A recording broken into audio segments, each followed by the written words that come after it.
भक्त कर्मा बाई की कथा और उनके खिचड़े से जुड़ी प्रभु की लीला। जीवन राम स्वयं धार्मिक पुरुष एवं अनन्य कृष्ण भक्त थे। उन्होंने भगवान के नाम मदन मोहन से अपने घर में कृष्ण भगवान का मंदिर बना रखा था। वे प्रतिदिन भगवान कृष्ण की पूजा करते और भोग लगाते तथा भगवान को भोग लगाने के बाद ही भोजन ग्रहण करते। यह उनके घर का नित्य का नियम था। इसी प्रकार समय बीतता गया। कर्माबाई प्रतिदिन अपने पिता को श्री कृष्ण भगवान की पूजा करते देखती, उनको भोग लगाते देखती। यही सब देखते सीखते कर्माबाई का बचपन बीत रहा था। अतः बचपन से ही उस नन्ही कर्मा में भक्तिभाव के संस्कार थे। इन्हीं संस्कारों के बीच पलते बरहते कर्मा 13 वर्ष की हो गई। एक बार जीवन राम को कार्तिक पूर्णिमा स्नान के लिए पुष्कर जाना था। उनकी पत्नी भी उनके साथ जा रही थी। वे कर्मा को भी साथ ले जाना चाहते थे, लेकिन एक समस्या आ गई। उनकी अनुपस्थिति में भगवान को भोग कौन लगाता? इसलिए उन्होंने कर्मा को यह जिम्मेदारी सौंपी और बोले, पुत्री, हम दोनों पुष्कर स्नान के लिए जा रहे हैं। तुम सुबह भगवान को भोग लगाना और उसके बाद ही भोजन करना। कर्मा ने यह जिम्मेदारी सहर्ष स्वीकार कर ली।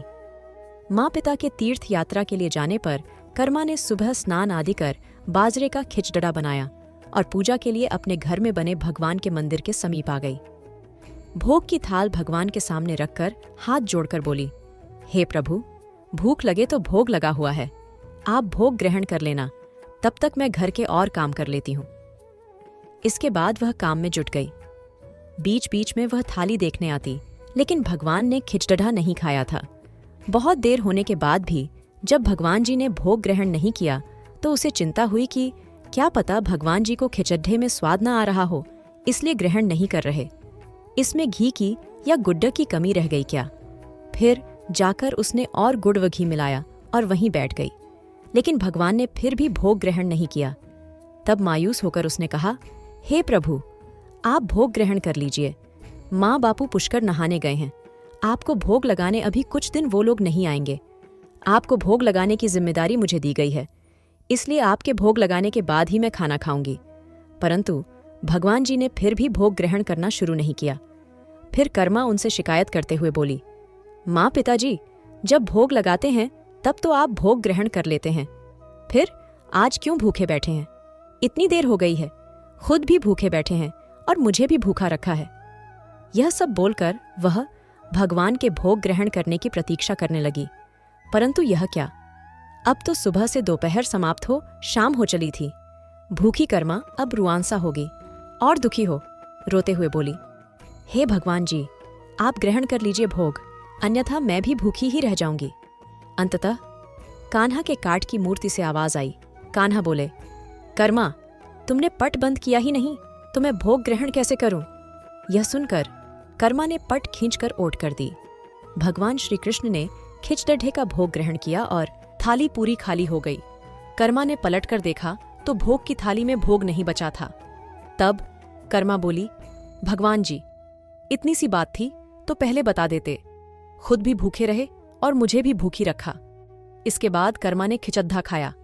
अब तो प्रतिदिन कर्मा खिचड्ढा बनाती है और भगवान जी भोग ग्रहण करने आते।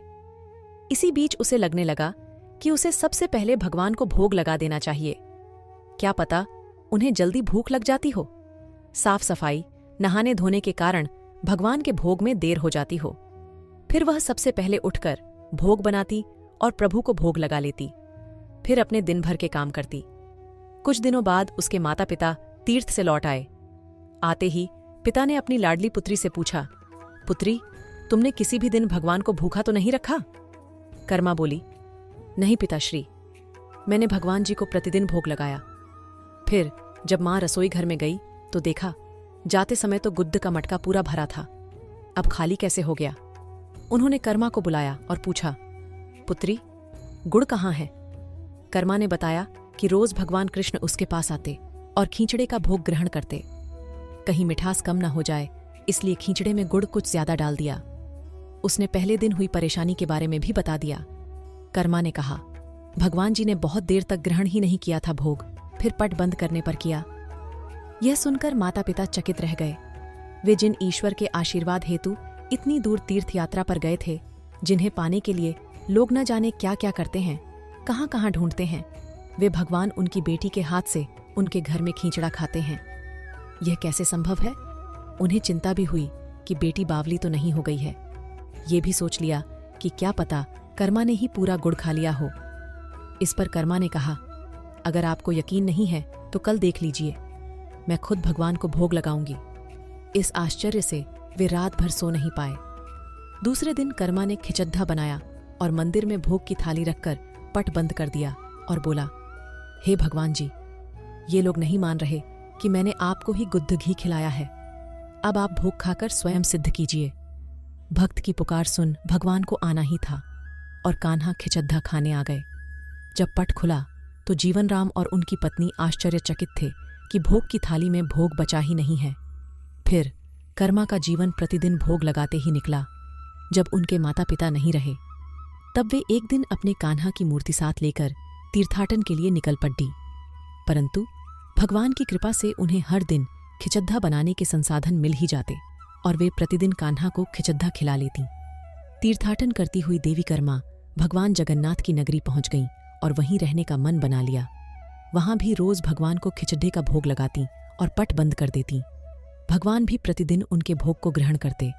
जिस दिन उन्होंने पहली बार जगन्नाथपुरी में खिचड्ढा बनाया, उसी दिन उनके पास से जा रहे एक बालक ने उनसे कहा, माता, घी की बड्डी अच्छी सुगंध आ रही है, क्या भोजन बचा है? देवी कर्मा ने कहा, हाँ बालक, बचा है, तुम बैठो, मैं तुम्हें देती हूं। यह कहकर देवी कर्मा ने उस बालक के लिए भी खिचड़ा लगा दिया। बालक पूरे मन से स्वाद लेकर खा रहा था। देवी कर्मा को यह देखकर सुख की अनुभूति हो रही थी। उस बालक ने खाते खाते पूछा, माता, क्या मैं कल आऊंगा तो भी मुझे खिचड़ा खिलाओगी? यह सुनकर देवी कर्मा मुस्कुराईं और बोली, हाँ पुत्र, तुम यदि प्रतिदिन आओगे तो मैं प्रतिदिन तुम्हें खिचड़ा खिलाऊंगी, तुम निसंकोच आना। यह सुनकर बालक प्रसन्न हुआ और प्रतिदिन देवी कर्मा के पास खिचड़ा खाने आया करता था। एक दिन जब वह बालक खाना खाकर जा ही रहा था, तभी उसने देखा कि एक साधु बाबा वहां आकर देवी कर्मा से कह रहे थे कि हे देवी, आप बहुत धार्मिक महिला हैं, भगवान को प्रतिदिन भोग लगाकर खाती हैं, परंतु इन सब के भी नियम होते हैं। आपको बिना नहाए ऐसा नहीं करना चाहिए। आप तो भगवान की परम भक्त लगती है। सो हे देवी, प्रतिदिन साफ सफाई करने के बाद नहा धोकर ही भगवान का भोग बनाया करें और लगाया करें। यह सुनकर देवी कर्मा ने उनको हाथ जोड़कर प्रणाम किया और कहा, जी साधु बाबा, आप जैसा कह रहे हैं मैं वैसा ही करूंगी, मैं इस बात से अनभिज्ञ थी। फिर साधु बाबा वहां से चले गए। अगले दिन से देवी कर्मा साफ सफाई कर नहा धोकर भोग बनाने लगी, परंतु अब भोग लगाने में देरी हो जाती और जब तक भोग नहीं लगता उस बालक को भी भोजन नहीं मिलता। बालक आकर माता से कहता, माता, देर हो रही है, भूख लगी है, भोजन दो। माता कहती, थोड़ी देर रुक जा लल्ले, मैं दे रही हूँ। बालक जल्दी जल्दी खाकर भाग जाता। कुछ दिन ऐसे बीते, परंतु यह कौन जानता था कि वह बालक साक्षात भगवान जगन्नाथ हैं, जो प्रतिदिन बालक का रूप धर कर्माबाई के हाथ से बना खिचड़ा खाने आते थे। इतने दिनों में जब जगन्नाथ मंदिर में भगवान का पट भोग के लिए खुलता तो भगवान के मुख पर की खिचड़ी का जूठन लगा होता। एक दिन पुजारी ने मुस्कुराते हुए मन ही मन कहा, हे प्रभु, आपकी लीला भी अपरंपार है, जाने किस भाग्यवान भक्त के यहाँ आप जाकर प्रतिदिन खिचड़ा खाकर आते हैं। फिर पूजा अर्चना हुई, दिन बीत गया, रात्रि हुई। रात्रि को पुजारी के स्वप्न में भगवान जगन्नाथ आए और उन्होंने पुजारी से